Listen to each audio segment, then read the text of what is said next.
Welcome back to Outdoors with Larry Ray, brought to you proudly by Tennessee Wildlife Resource Agency, Barton Power Sports, Sportsman's Warehouse, and Best Care Home Services.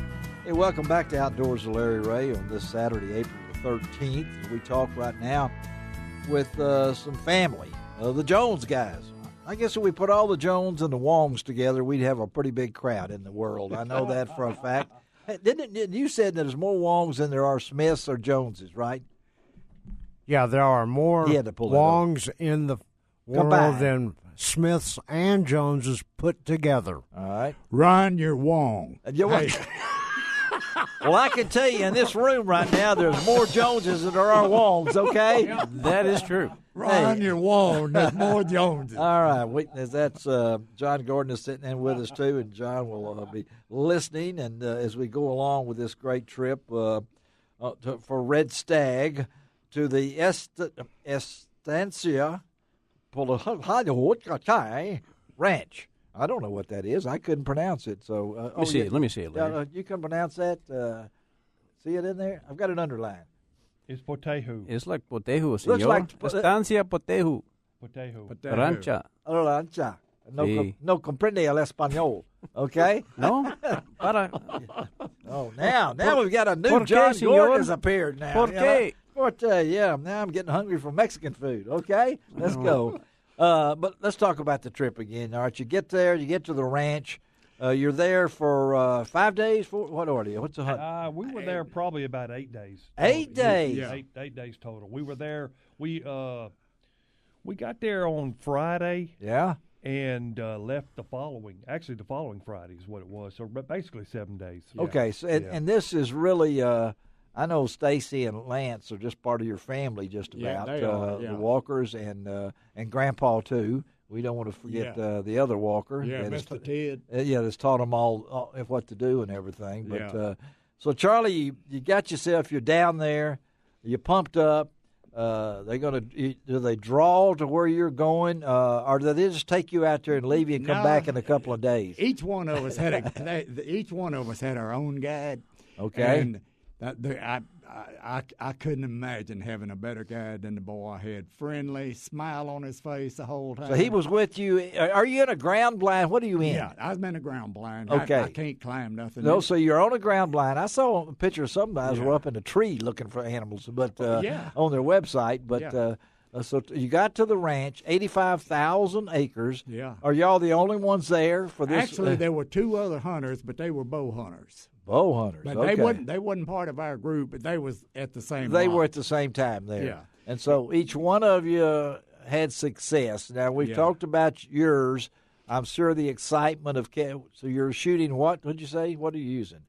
We was using 300 light Magnum. Okay, 300 light Magnum. Now, and I understand that this one that you killed was about 25 yards. That's what they told me then. Now, 25 yards. Honestly, he was probably 30 to 35, maybe 40 yards would have been the furthest. But really? I mean, so they're out there walking around? Yeah. And it'd been a great bow shot. Yeah. But when I seen him, Larry, I mean, I just started trembling. You did? He was so big and so wide. And when I finally got him and brought him in that night, and then, of course, all the others, Lance, Stacy, Binky, Steve, and my grandson, Michael. Yeah. They were elated, boy. And I said, yeah. And they said, well, the old man done got one first. So he did. and then the next day, Binky goes out, and he brings in one 50 points. More than mine. Now, these are red stag. Talk about the red stag, Binky. Yeah. I mean, these are the red stags. Let him talk about his. Okay. That's enough of you, okay? Right. Well, the red stag, it looks a whole lot like an elk. It did. It's kind of but it's a deer family. It's like a red. It's a red deer. Yeah, it's a red. Yeah, beautiful. Their horns are a whole lot like an elk, and they're actually red. They're red in color. They're not quite as big as an elk, but they look that way anyway. Their horns get huge, and all of you are hunting in different locations. Yeah. Now we'll trek out in the mornings and the afternoons, and believe it or not, I know 85,000 acres is a lot, but a lot. Trust me, you never ran into another hunter. I mean, these guys would take you out, and you'd walk. We'd walk for 3, 4, and 5, 6 miles. You would every morning, every afternoon. Now, Charley, his guide had to do a little extra work because right, yeah, but you're out early and calling. Yes. Do they? Yes. Now this time of year, the red stag they're going into their rut. Okay. And what they do, an elk will bugle, yeah. and red deer.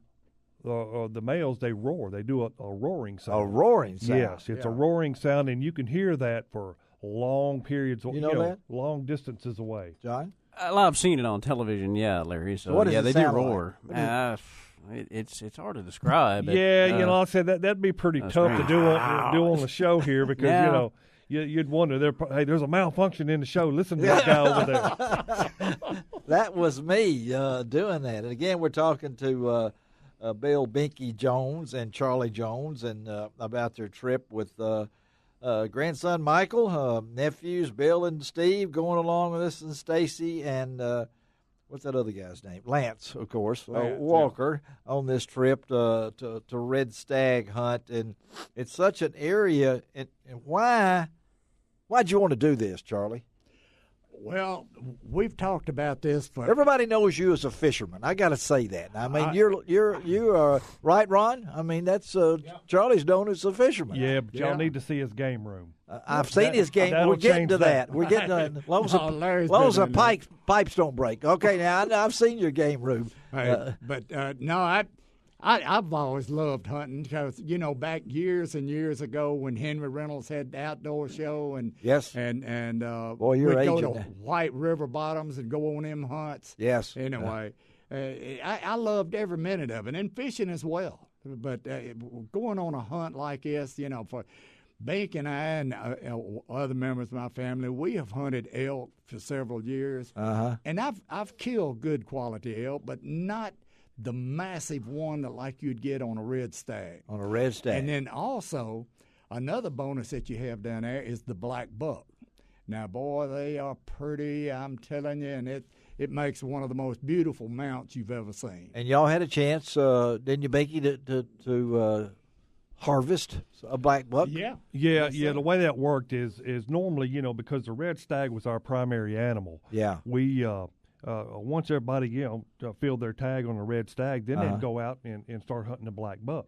And the black buck is in the antelope family. Okay. It's it's an animal that's real similar.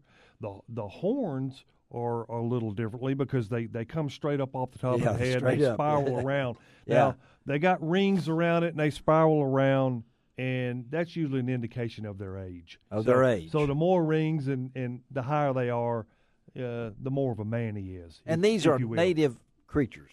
Well, actually, these black buck, they originated in India. Well, that's what I was going to say. The black buck came from India. Right. But now the red stag. As far as I know, I think that is, well, when you got 85,000 acres, I mean, it doesn't need to be fenced. Yeah. Because you can't cover it all. But I knew that the black buck came from India, and because I've seen that and I read a lot about it. And the place, how did you come up with where you went? Talk about that. That was Joe Thomas that has Joe Thomas Outdoors. Uh-huh. He and Lance are real good friends, and he had told Lance what a fabulous place this was, and we were talking to him, and I asked him, what is the success ratio? And he said, tell him this. The archery hunting is 95%. And gun hunting is 100%. I like those. So it's a situation where when you're down there hunting, it's kind of like hunting caribou in Quebec. Uh-huh. You want to be real selective and don't shoot too early. Yeah. Because if you would be hard to do. I know it. Hey, and then you let a beautiful bull go by. Yeah. And then you don't see another one. It's like going out to Colorado somewhere, coming home with an empty truck. That's a long drive. It's a long drive, yeah. And talk about you had a chance. This eats good. I mean, both of these critters. I'm assuming. Yeah, every one of us. Stacy, she got a beautiful red black buck. Yes. Did you see? I saw the picture of that. Okay. Yeah. Hey, that girl, boy, you just got to give her more credit. I had never seen a trooper like that. Her and Lance would walk 8 to 10 miles a day. And I'm going to tell you, she's steady right there with him the whole way. I bet she was wearing Prime 1 camo, wasn't she? We all were. Yeah, we all were. You better be wearing that.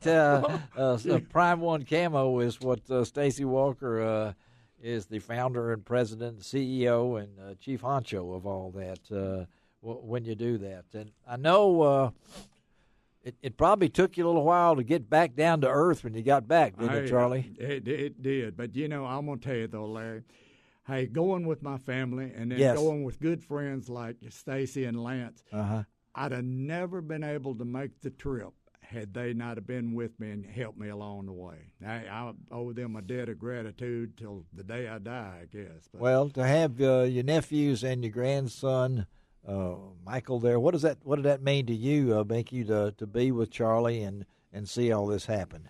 Well, I mean, we've hunted all our lives together. I grew up in a hunting family. Yes, you did. And my father, Charlie's brother, and other brothers, we just grew up that way. And it's just a bonus to be able to, to take off and go hunt, elsewhere. Yes. And I can't think of any better people to be with. Well, you spent a lot of time in the air to get there. I know that. So, I'm gonna tell you, and that was the bad part. That was the downside of the whole trip. But the good side was that view out your window. Looking out there and seeing the Pampas and near Patagonia. But hey, thank you both for being on Outdoors with Larry Ray. I wanted to do this. Sorry that Stacy couldn't join us, but. Prime 1 is still the camo for Outdoors with Larry Ray. But thanks, guys. All and right, thank you, Larry. We'll stay in touch, and we'll talk down the road, okay? All right. Thank you. Let's take a break, come right back, and we're going to switch from the Pampas of the Gaucho. Did you see any Gauchos down there? No. Okay, no Gauchos. Okay. You didn't see any. Well, yeah, there was one. Wild horses. Wild horses. Yeah. Yes, sir. Wild horses couldn't keep you away. We even, I'm telling you. We even seen ostriches. Ostriches. Well, we've had some of these as guests. They don't talk much. All right. Be right back. We're going to switch to sunglasses. One of Ron Wong's favorite subjects. Right, Ron? Absolutely. Yeah, all right. Say that one more time, Ron. Absolutely. Absolutely. That's I it. love sunglasses. And you love what? Sunglasses. I like to eat. What kind of sunglasses do you like? I love Costa sunglasses, and I'll tell you, I encourage everybody to wear sunglasses when you're in the outdoors. That's right. Always. Sometimes I wear mine indoors. All right. We'll be right back on Outdoors with Larry Ray.